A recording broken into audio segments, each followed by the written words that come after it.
Təbii ki, bu gün bizim insanlarımızın xeyli dərəcəsində elə stresten dedim, xeyli insanlarımız gərgindilər, çox gərgindilər. Hər şeyə, o gərginliyin də kökündə təbii ki, bizə həm xoşbəxtlik bəxş edən, dünyanı bizim əlimizə gətirib çıxaran o telefonlar ki var, onların həm də pis tərəfi var, mənfi tərəfi var. İnsanlar gəlir, deyir, doktor, deyirəm, telefonla çox məşğulsan, deyir, yox, doktor. Deyirəm, əlini verir, bir salamlaşaq, sağ əlini verir, daşdır.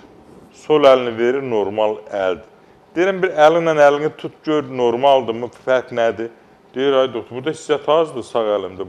Demək, bütün günü telefon bunun əlində, o dərini qaldırsan, görürsən ki, orada toxumanı nə günə salır. Ona görə sağlamlıqdan gözəl heç nə yoxdur. Yenə deyirəm və çalışın ki, sağlamlığınızı qoruyun.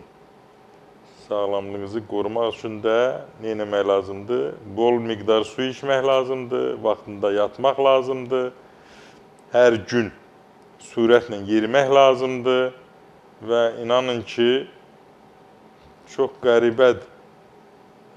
Son statistik göstəricilər də göstərir ki, gündəlik yeriyən adamlar, sürətlə yeriyən adamlar yeriməyə vaxt ayıran adamların ömrü yeriməyən adamlardan nisbətən xeyli uzanır. Xeyli uzanır. Ona görə də yeriyin, hərəkət eləyin, idman eləyin, bol miqdar su için, təmiz havada çox olun, yüngül qidalanın, vaxtında yatın, 12-dən tez yatın. Səhər özünüz bilərsiniz. 5-dən sonra nə vaxt istəyirsiniz durun. O sizə aiddir.